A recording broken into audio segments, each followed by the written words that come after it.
Retrouver et marcher sur le sol de la cour de récréation, 50 ans après, une gourmandise appréciée par toutes et par tous, pour bien sûr immortaliser par une photo ce souvenir émouvant.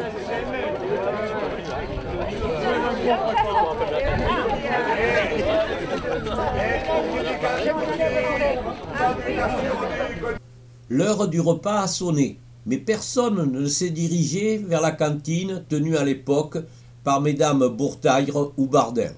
Un repas festif attendait salle Cabrales. Le maire de Sadirac, 2 remises de récompense ont occupé la scène.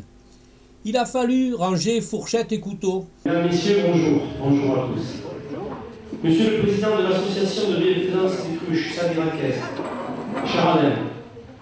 Mesdames et Messieurs les bénévoles de l'association, Mesdames et Messieurs les anciens élèves de Sadirac, chers amis, beaucoup auraient pu douter en ce 1er avril que le rassemblement ne soit pas un canular.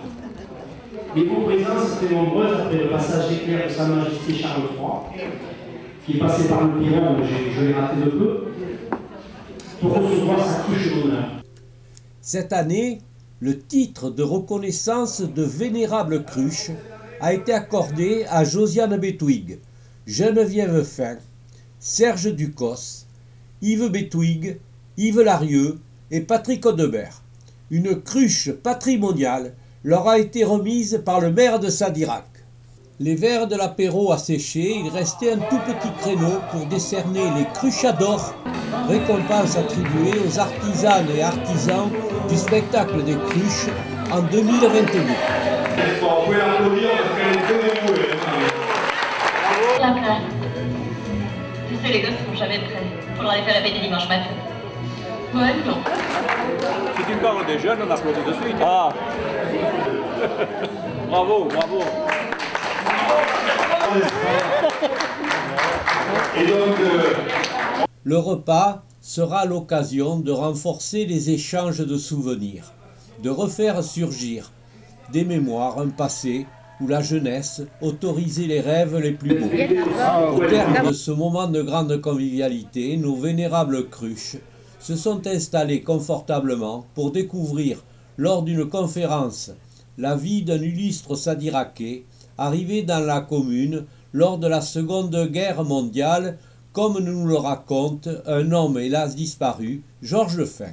Mais Georges Lefebvre est arrivé à Sadirac, je pense, dans les années 43, au moment où la France a été occupée entièrement par les Allemands.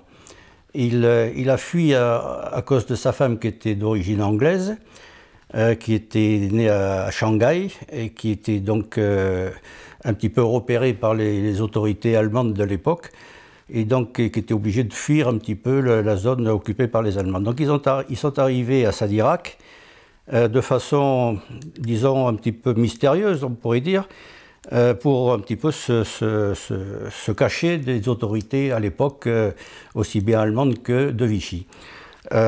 Ils sont arrivés ici par, je pense, l'intermédiaire de monsieur et madame Roy, qui, comme les gens de Sadirac le savaient, avaient une poterie bien connue à Sadirac, et qui ont dû leur trouver à ce moment-là donc un logement aux Pêches, qui se trouve à côté du château Verdus, dans les hauteurs de Sadirac.